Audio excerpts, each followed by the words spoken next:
인사하시죠. 만나서 반갑습니다. 네, 사랑합니다. 축복합니다. 네, 예, 오늘은 아멘 소리를 2배로 하셔야 돼요. 예, 이쪽이 전면이기 때문에 예, 오늘 아멘 소리 2배로 하시고요. 하나님께서 2배로 채워주실 줄 믿습니다.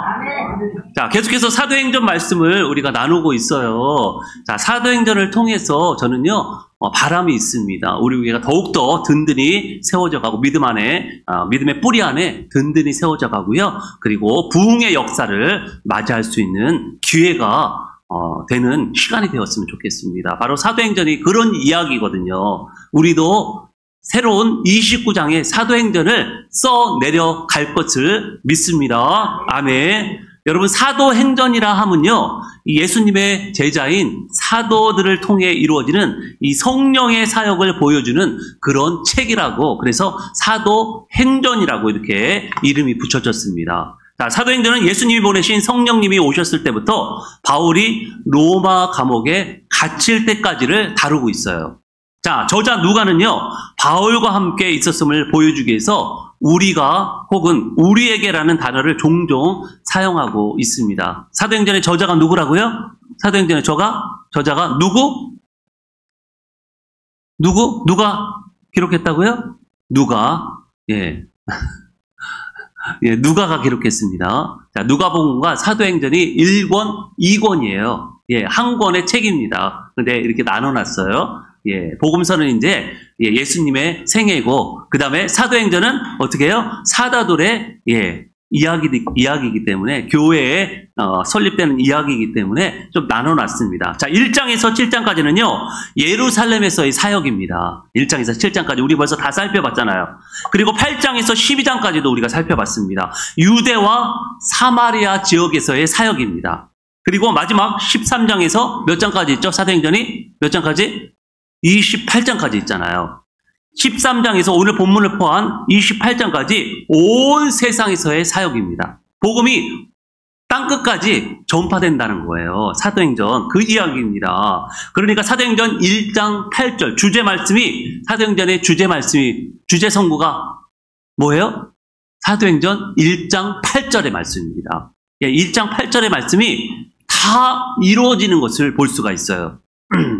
자, 사도행전 주제의 말씀인 1장 8절의 말씀을 한번 외워볼까요? 오직 성령이, 시작, 오직 성령이 너희에게 임하시면 너희가 권능을 받고 예루살렘과 온 유대와 사마리아와 땅끝까지 이르러 내 증인이 되리라 하시니라. 아멘. 요건 외우셔야 돼요. 예, 이따가 요거 못 외우면은 점심 없습니다. 우리 주일학교도 다 외우고 했어요. 주일학교도 외우고 밥 먹었어요. 예, 성경학교 때. 원래 성경학교 때 성경 구절 못 외우잖아요. 그럼 밥을 못 먹어요. 뒤로 가서 또 외우다가 또 오고, 못 외우면 또 뒤로 가서 외우다가 또 오고. 그러면 잘 외워져요. 예. 이따가 제가 확인하도록 하겠습니다. 자, 현재를 살아가는 저와 여러분에게도 이 사도들과 제자들에게 주셨던 이 명령이 유효한 줄 믿습니다. 우리 옆에 분하고 한번 인사하시죠. 예수님의 증인이 됩시다. 네, 이게 예수님의 지상 명령이에요. 나의 증인이 되라는 거예요. 내 이야기를 전하라는 거죠. 여러분 전하고 계십니까? 네, 예수님의 이야기를 전하셔야 돼요. 그게 바로 증인입니다. 자, 나 예수님 만났어. 이거 전하는 거예요. 예, 그게 증인의 삶이에요. 자, 오늘 본문은요, 하나님의 강권하심으로 기독교의 역사가 송두리째 뒤바뀐 참으로 놀라운 사역의 이야기입니다. 자, 기독교 역사는요, 비록 이스라엘에서 시작이 되었어요. 예, 그 소수민족, 우리나라처럼 아주 우리나라보다 더 작은 민족, 이스라엘을 선택하셔서 예, 기독교의 역사가 시작되었습니다. 자, 그런데 오늘 본문에 보여준 성령에 사로잡혀 그 말씀에 순종함으로 어떻게 해요? 주무대가 어디로 옮겨져요? 유럽으로 옮겨집니다. 예, 이스라엘에서 유럽으로 옮겨져요. 아시아를 거쳐서 유럽까지 복음이 들어가게 되거든요. 자, 유럽이라는 나라들은요, 제가 말씀드리지 않아도 너무 잘 아실 거예요. 유럽이라는 나라, 생각나는 나라 있어요? 유럽. 프랑스, 예, 지난번에 40년 만에요. 프랑스에 이방됐던 사촌 동생이 왔어요. 예, 남매가. 네, 근데 동생은 안 오고 누나만 왔는데 40년 만에 예, 헤어졌던 입양되었던 사촌 동생이 프랑스에서 왔습니다. 프랑스로 입양되었거든요. 뭐 영국, 여러분 잘 아시죠? 영국, 뭐 독일, 예, 이탈리아, 로마 이런 게 유럽 나라예요. 거기가 유럽, 네덜란드 뭐 이런 거, 예, 이런데 덴마크 이게 유럽 나라입니다. 자, 이 지역은요 카톨릭과 기독교 역사의 원조라고 보시면 돼요. 거기서부터 다 복음이 전파됐어요. 어떻게 보면. 자, 이것은 복음을 북쪽으로 아시아에 가져가기보다 이 서쪽으로 유럽에 가져가라는 하나님의 계획 때문에 그렇습니다. 하나님의 명령이 떨어진 거죠. 자, 쯔븐길리, 뭐 루터, 칼빈 같은 유명한 왜 신학자들 있잖아요. 이게 다 유럽 사람들입니다. 종교 개혁을 일으켰던 사람들이 다 유럽에 있는 사람들이에요. 그 사람들이 다 종교 개혁을 일으켰고 기독교를 부흥시킨 거예요. 자, 이렇게 하나님은요 백성의 사역을 지도하심에 있어서 오늘날도 여전히 그분만의 역사를 써 내려가고 있다는 사실입니다. 자, 하나님의 타이밍은요 종종 우리가 계획한 바라 다르며 종종 우리에게 이해가 되지 않을 경우가 많아요. 하나님 왜 내게 이런 시련을 주십니까? 왜 내게 이런 고통을 주십니까? 왜 나는 이렇게 살아야 됩니까? 하나님의 때가 아니기 때문에 그래요. 그래서 우리는요 타이밍이 맞지 않는다고 원망 불평해서는 안 된다는 것입니다. 그것은 우리 죄로 인해 한치 앞을 내다볼 수 없는 영적 장님이 되었기 때문에 그래요. 여러분 오늘도 눈가기를 여시기 바랍니다. 눈가기를 활짝 여시기 바랍니다. 네. 네.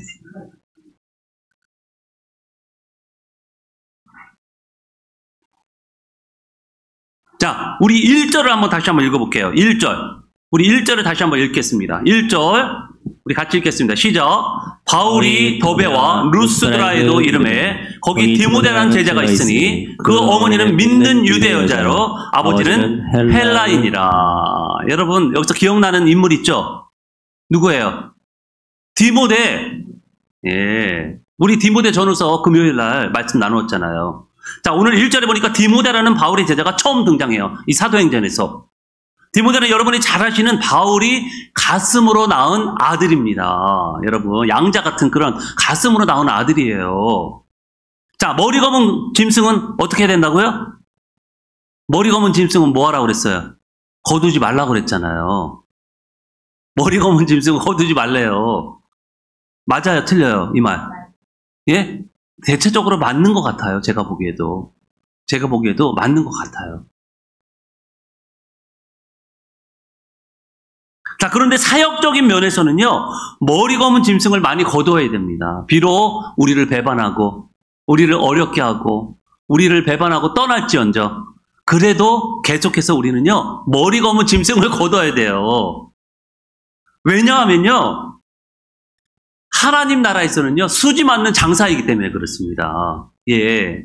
비록 육신의, 예, 머리 검은 짐승은 나를 어렵게 하고 힘들게 하지만요, 예, 하나님 나라의 일꾼들은요, 반드시 하나님의 또 열매를 맺게 돼 있고요, 하나님 나라 확장에 기여하게 돼 있습니다.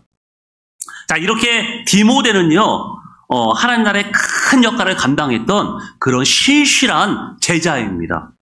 이후 디모데는요, 바울을 따라서 2차 전도 여행을 따라갑니다. 그 정도로 믿음이 신실한 사람이에요. 여러분 2차 전도 여행 이따가 지도 볼 텐데요. 장난이 아닙니다. 그때 막 걸어 다녔잖아요. 배 타고 다니고. 어마어마한 거리를 쫓아갔다는 것은요, 믿음이 없이는 할 수 없는 일이에요. 디모데가 바로 그런 사람입니다. 그리고 오늘 본문 후반부에 보니까요, 자색 옷감 장사 누구를 제자로 삼았다고요?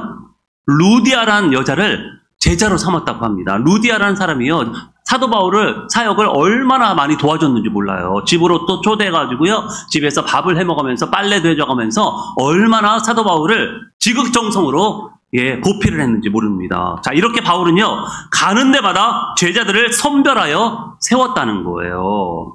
왜 세웠습니까, 제자들을? 더 많은 사람들이 복음을 듣게 하기 위해서. 예, 제자들이 많으면 어떻게 될까요? 여러분, 우리 성도들이 많으면 어떻게 되겠어요? 더 많은 복음을 듣게 되겠죠, 많은 사람들이. 그래서 제자를 많이 세워야 하는 겁니다. 우리가 왜 전도해야 됩니까, 여러분? 복음이 더 많은 사람에게 전파되기 위해서. 그래서 우리가 전도해야 되는 거예요. 자, 오늘 본문은요, 바울의 2차 전도 여행이 시작하는 지점입니다. 자, 이쯤 지도를 보고 다음 말씀을 나누었으면 좋겠는데요. 지도 한번 볼까요? 자, 2차 전도 여행의 순서가 이렇게 돼 있어요. 자, 1차 전도 여행과 같이 어디서 출발해요? 출발은 똑같습니다. 1차 전도 여행하고 똑같아요. 출발이 수리와 안디옥 교회에서 출발을 합니다. 여기 수리와 안디옥 교회 있죠? 여기서 출발을 해요. 1차 전도 여행도 여기서 출발했어요. 2차도 마찬가지로 여기서 출발을 합니다. 왜 여기서 출발을 할까요? 예? 1차 전도 여행했던 곳을 다시 한번 방문하기 위해서요. 근데 어떻게 해요? 하나님의 뜻은 그게 아니었다는 사실이죠. 그래서 이제 마지막인데 예루살렘으로 다시 이렇게 한 바퀴 유럽까지 갔다가 다시 한번 이렇게 예루살렘으로 복귀하는 것을 볼 수가 있습니다.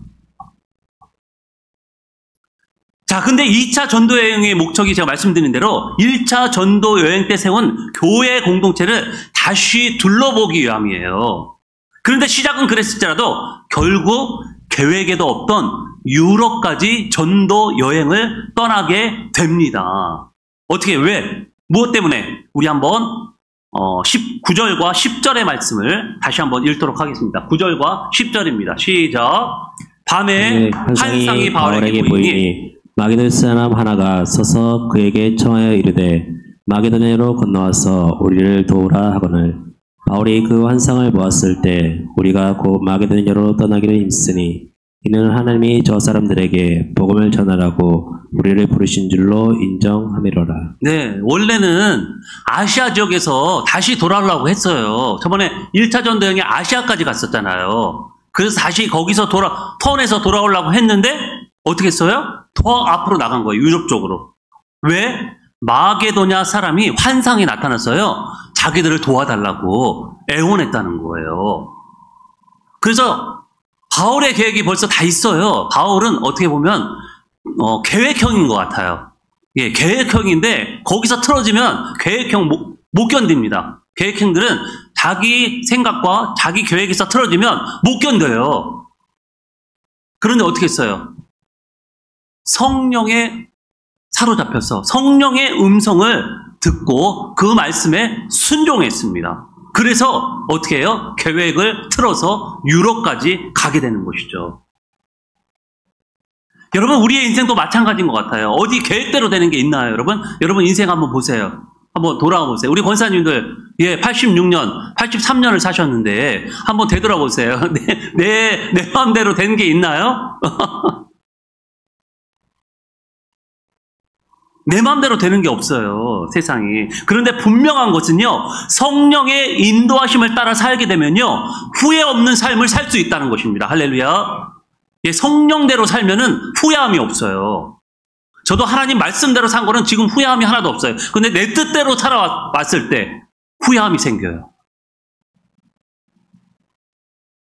우리가 이 지역에서 분명히 해야 할 일이 있을 것이라고 저는 확신합니다. 하나님이 이곳으로 이사하신 것은 분명히 하나님의 뜻이 있어요. 성령께서 이곳으로 저는 인도하신 줄 믿습니다. 성령의 음성에 믿음으로 순종하면 역사가 일어나는 거예요. 여러분. 자, 이렇게 성령의 인도하심에 순종해서 마게도냐 지방의 첫 성인 어디에 도착했다고 해요? 마게도냐 첫 성 어디에 있어요? 성경책 이름이잖아요. 빌립보 교회입니다. 여기에 도착을 했어요. 자, 여러분, 마게도냐는 좀 어렵겠지만요. 마케도냐라고 하는데, 마게도냐는 그리스 북부 발칸반도 위치에 있던 고대 왕국이에요. 지금 그리스 나라 아시죠? 예, 사람들이 여행 가고 싶은 나라 중에 하나가 그리스예요, 그리스. 그리스라는 그 나라, 북쪽에 있는 그리스예요, 북쪽. 여러분, 알렉산더 대왕, 유명한 대왕 아시잖아요. 이 마게도냐 출신입니다. 그 사람이, 알렉산더 대왕이요, 막 이 아시아까지 전부 다 차지해버렸어요. 예, 전쟁을 일으켰어. 그 정도로 그리스라는 나라가 옛날 고대 시대에는요, 대단한 나라였어요. 자, 이곳에서 바로 빌립보 교회를 세우게 되죠. 그리고 이 빌립보 교회는요, 바울이 선교하는 데 있어서 물질과 기도로 깊은 애정을 보였던 그런 교회입니다. 이렇게 교회 하나가 세워지기 위해서는요, 많은 눈물과 애정이 필요하고요. 또한 많은 사랑과 재정이 필요합니다. 그리고 무엇보다도 하나님의 은혜가 필요한 거예요. 우리 아름다운 천호 해령교회가 세워지는 데는요, 많은 분들의 또 손길과 그리고 많은 분들이 보내주셨던 그 후원 때문에 이렇게 귀한 교회가 세워진 줄 믿습니다. 이게 하나님의 은혜예요. 우리가 몇몇 모이지 못했지만요, 하나님은요, 이곳을 통해서 영광 받으실 줄 믿습니다. 아멘. 자, 우리는 오늘 본문의 말씀을 통해서 한번 질문을 한번 던져봤으면 좋겠어요. 어떤 질문입니까, 여러분? 당신은 지금 무엇에 사로잡혀 살고 있습니까? 옆에 분하고 한번 인사 한번 해보시죠. 당신은 지금 무엇에 사로잡혀 살고 있습니까? 네, 이 긴 질문을 금방 외우시는 거 보니까 우리 권사님들 아주 총명해요, 아직까지. 예, 뭐 100살 말고도 한 120, 130살까지 사실 것 같아요. 예, 축복합니다. 네, 지금 뭐 긴 문장을 금방 외우시잖아요. 예, 근데 사실 노인들은 이거 긴 문장 금방 못 외워요. 지금 내가 무엇에 울고 웃고 무엇에 집중하고 무엇에 관심을 가지고 무엇 때문에 말씀에 집중하지 못하고 기도에 집중하지 못하는지 한번 내 자신을 한번 살펴보는 시간이 되었으면 좋겠습니다. 여러분, 도둑맞은 집중력이라는 책이 있어요. 제목이 도둑맞은 집중력. 화제의 책입니다. 이게 베스트셀러인데요. 이 책의 내용을 보면 왜 우리가 이렇게 집중하지 못하고 있는 것인지, 어떤 것들이 원인인지, 뇌과학에서는 어떤 연구가 있었는지 등등에 대한 설명이 있습니다. 지금 아동들에게 ADHD란 장애가 많다고 해요. 아동들에게. 이게 뭐예요? 주의력 결핍, 과잉 행동 장애입니다. 아이들한테 지금 많이 일어난대요. 이 장애가 아동기에 많이 나타난대요. 이러한 증상들을 치료하지 않고 방치할 경우에 아동기 내내 여러 방면에서 어려움이 지속되고요. 일부의 경우 청소년기와 성년기가 되어서도 그 증상이 남아서요, 살아가는데 어려움을 겪는다고 합니다. 그러니까 집중하지 못하는 거. 예. 이것도 병이라는 거죠. 집중하지 못하는 거. 우리 신앙인들이 신앙에 집중하지 못하고 하나님께 집중하지 못하는 것도 영적인 질병이라는 것입니다. 영적인 질병. 자, 우리가 드리는 이 예배 시간에도요, 나이가 어릴수록 집중할 수 있는 능력이 떨어질 수밖에 없어요. 그래서 유초동부 아이들을 설교를 몇 분에 하라고요? 몇 분만 하라고요? 유초동부 아이들? 15분에 내로 하라고 해요. 15분 넘어가면 안 된다고 해요. 그리고 영화보 같은 우리 예성이 같은 아이들 10분 넘어가면 안 됩니다. 예, 큰일 나요, 그럼. 집중하지 못하고. 그런 면에서 우리 예성이가 설교 시간에 노래 불러도 여러분 그러려니 해주세요. 예, 예, 지금 유치부예요, 유치부. 유치부가 지금 대예배 드린다는 거는요, 이거는 놀라운 일입니다. 우리 뭐 주일학교생들 오늘 다 빠졌지만요, 성인과 함께 예배 드리니까 집중을 못 하잖아요. 어렵잖아요. 근데 이제 차차 이제 신앙의 연수가 깊어지고, 예, 나이가 들면요, 집중할 수 있게 될 것이라고 저는 믿습니다. 자, 이렇게 사람들은요, 무언가에게 집중하기 힘들어해요. 특히나 극한 갈등과 복잡한 사회 구조 가운데 살아가고 있는 지금 시대를 사는 사람들은요, 더욱더 집중하기 힘든 시대를 살아가고 있습니다. 그 가운데 살아가고 있는 우리 그리스도인들도요, 무엇보다도 신앙에 집중하기 어려운 것이 사실이에요. 지금 살아가고 밥 먹고 사는데, 먹고 사는 게 얼마나 힘들어요. 그러니 신앙에 집중하기가 어디 쉽겠습니까, 여러분? 그만큼 세상에 유혹도 많고 삶이 만만치 않기 때문에 그래요. 여러분, 지금 세상을 한번 보세요. 얼마나 흥미로운 것들이 많습니까? 신앙에 집중하지 못하게요, 지금 세상에 재밌는 것들이 너무 많아요. 여러분, 특히 이 미디어가 그렇습니다. 미디어에 사로잡혀 소중한 시간을 다 빼앗겨버리는 일이 다반사라는 거예요. 물론 여러분, 미디어를 잘 활용하면 우리 인생에 도움이 되는 것들이 많습니다. TV도 뭐 우리가 좋은 소식 듣고 또 좋은 정보를 얻을 수 있잖아요. 근데 그게 너무 뭐 2시간, 3시간, 10시간 막 이렇게 보게 되면요, 오히려 마이너스가 될 수밖에 없어요. 지난번에도 말씀드렸듯이 핸드폰 사용 시간이 우리 사람들 보통 핸드폰 사용 시간이 평균 3시간이라고 합니다. 3시간 동안 이걸 붙잡고 있는 거예요. 핸드폰을. 3시간을.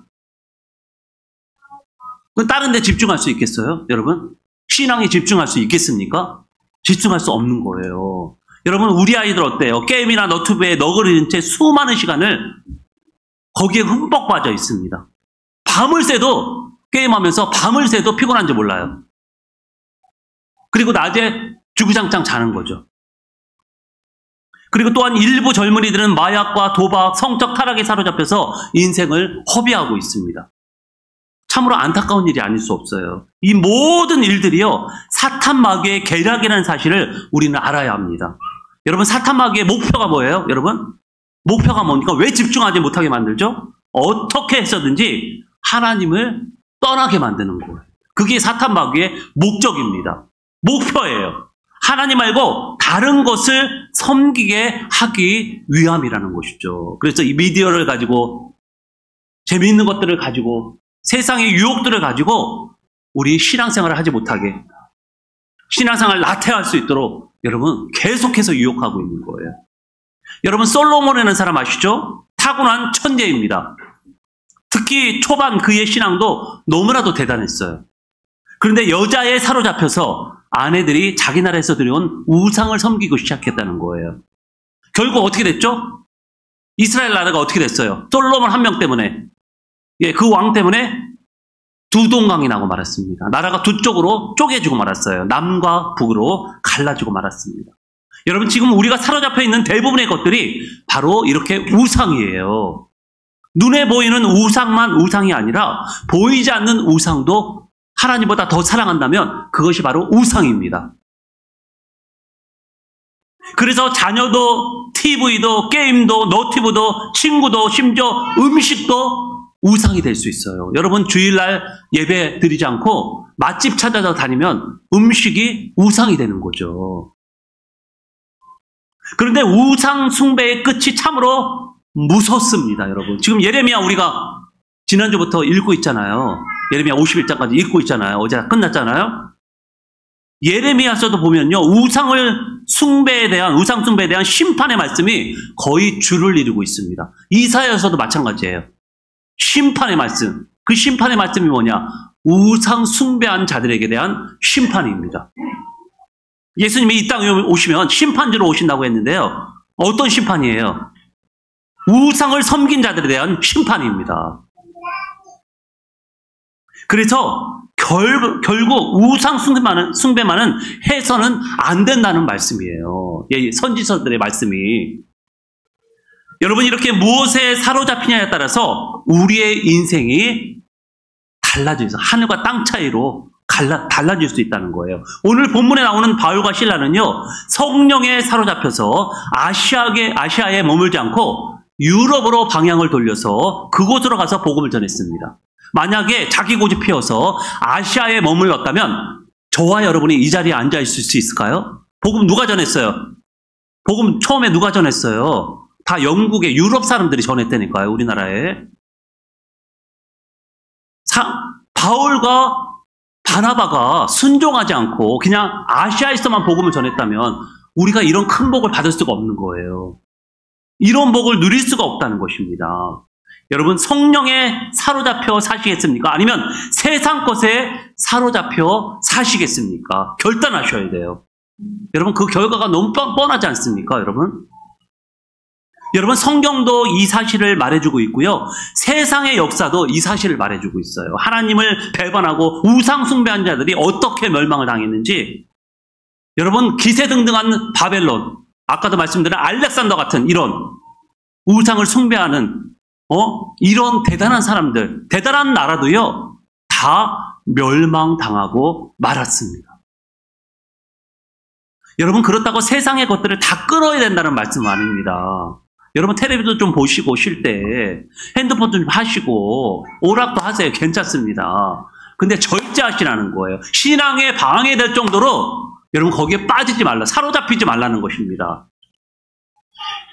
왜냐하면요, 우리의 신앙이 그것으로 인해서 뿌리채 뽑힐 것이기 때문에 그렇습니다. 여러분, 신앙이 자라는 것은요, 너무나도 힘이 들고요, 정성이 들고요, 시간이 필요하고 훈련이 필요합니다. 그런데 신앙이 한번 무너지는 것은요, 한순간이에요.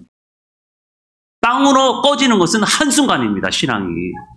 30년, 40년 여러분 신앙생활 해보세요. 예? 안 믿는 사람 만나서 결혼하면요, 금방이에요. 신앙. 바닥으로 떨어지는 것은. 여러분, 이렇게 생명을 주는 귀한 믿음을 세상 것들에 사로잡혀 내어주어서는 안 된다는 것입니다. 생명보다 더 중요한 것이 무엇이겠습니까, 여러분? 생명을 위해서도 여러분, 세상 것들을 좀 자제하시고 절제하셔야 돼요. 결국 여러분, 세상 것들에 다 눈을 돌리게 되면 생명을 잃어버리고 말 것이기 때문에 그렇습니다. 사랑하는 여러분, 지금 여러분은 어떤 것에 사로잡혀 계십니까? 그 무엇이신 간에 하나님보다 더 사랑하는 것은 지금 당장 끊어야 합니다. 하나님보다 더 사랑하는 것이 있다면 그것은 결코 성령의 이끌림이 아니고 누구의 이끌림이에요? 사탄 마귀의 이끌림이라는 사실입니다. 자, 오늘 본문의 바울과 실라가 성령에 사로잡혀 그 말씀에 순종했더니요, 기독교의 역사를 어떻게 해요? 바꿔버린 거예요. 여러분, 한 개인이 바뀐 것이 아니라 기독교 전체의 역사가 바뀐 거예요. 성령이 사로잡혔더니. 그럼 우리가 성령이 사로잡히면 우리 인생이 어떻게 될까요? 바뀌는 거예요. 어떻게 바뀌어요? 기적 같은 인생으로 바뀌는 것입니다. 할렐루야. 성령에 사로잡혀 왔더니 제가 목사가 돼 있는 거예요. 어느 순간에. 저의 인생이 이렇게 복된 인생으로 바뀌어버려 있더라고요. 성령에 사로잡혀 왔더니, 그 말씀에 순종해 왔더니. 사랑하는 여러분, 남은 인생, 세상의 유혹에 사로잡혀 사는 인생이 아니라 성령에 사로잡혀 그 말씀에 순종함으로 매일매일 기적의 역사가 계속되는 저와 여러분이 되시기를 주의 이름으로 축복합니다. 아멘. 다시 한번 인사할까요? 길지만. 당신은 지금 무엇에 사로잡혀 있습니까? 당신은 지금 무엇에 사로잡혀 있습니까? 네, 다시 한번 인사할까요? 성령에 사로잡혀야 합니다. 성령에 사로잡혀야 합니다. 네, 할렐루야. 성령에 사로잡힌 우리 모든 성도들이 되시기를 다시 한번 주의 이름으로 축복합니다. 아멘.